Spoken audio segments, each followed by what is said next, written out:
Hey, how you doing? This is day 8 of my Tomb Kings project. Just getting ready to highlight Tib and Fib, the skeletal horses. And while I've been getting myself ready, I've been thinking about the backstory for my army. Now when I read around, a lot of the fluff that people have written for their Tomb Kings army is based on the idea of revenge. So the Tomb King rises from his eternal sleep because something has been taken. So his tomb has been raided and maybe treasures have been taken, magical items, his wife in one case, his organs in another. And these are all great, but I want to try and do something a little bit different. So I've been having a good conversation with somebody through the comments of one of the videos. We're talking about what if the Tomb King has risen to achieve something. What if it was always planned that the Tomb King would rise at a specific time to do something, and that's why their army is walking abroad, not for plunder, not for gold, not for territory, but for some specific mission. And we talked a bit about perhaps they have to do something or achieve something to prevent the rise of a minor chaos god. And that was the starting point. So that's what I'm thinking about. I'm going to do some more painting and then I'll get back to you.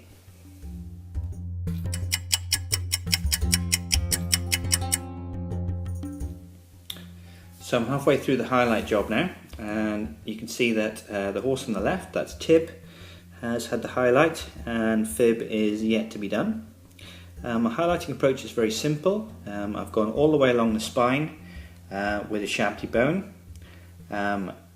I've more or less filled in the head with that colour, and then on the leg bones I've made sure that I've highlighted at the top and the bottom of each bone. So I'm just going to do the hooves, and then I'll move on to the horse on the right hand side. So you can see a better view is from the top, and you can see where I've applied the highlighting.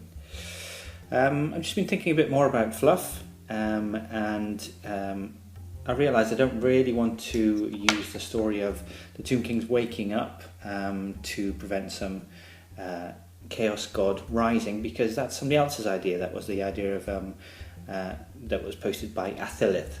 Hope I got that. I hope I pronounced that right. So I want to come up with my own idea, and this is what I've been thinking of. I just watched a video by Beware of the Phil, who was talking about leash priests. Now, leash priests stay awake while the Tomb Kings and their legions sleep. And so I'm beginning to think of an idea about a leash priest that goes rogue. So they have all of this arcane knowledge. They have the secrets, if you like, of the kingdom. They're almost the powers behind the throne. So what if, while a Tomb King was sleeping, a leash priest deserted his post and, for some reason or other, which I haven't come up with yet, left Kemri and went abroad in the world. So that's what I'm thinking about at the moment. I'll think about it some more as I'm doing this other horse.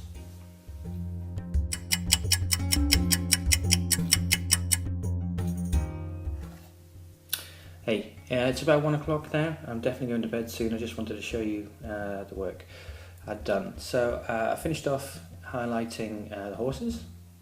I highlighted the leash purple on these grips and on the javelin bag. The highlight colour was actually just leash purple plus a little white. I then did some dry brushing on the cab. So I used enchanted blue, just dry brush very, very gently here, quite fiddly actually, and here, just to get a little bit of shading in on that cab. So this is finished now. Don't need to do any more work on this, and tomorrow I'll make a start on the crew. So I've got one javelin thrower and one guy with a whip. So I just wanted to ask a quick question. A couple of questions actually. The first one is, I've got some detail underneath the cab of the chariot, but no one's going to see it, so I'm not sure whether to paint it. So I just wanted to ask you, do you paint the bits of your models that no one's going to see? And the second thing I was asking you was, what sort of music do you listen to when you're painting? Because I'm going through all sorts of different genres at the moment, trying to find the best one. So what do you listen to when you're painting? And then finally, just a quick final thought on fluff for the army. I am going to base it on the idea of a leash priest that was driven mad by the centuries of solitude, surrounded by armies that are dead, and who flees Kemri. And the whole idea of my army will be that it's a tomb king that's risen from the grave in order to find this renegade leash priest. Anyway, so good evening's painting. Thank you very much for watching. Thank you everyone who's making videos, and I'll see you again tomorrow.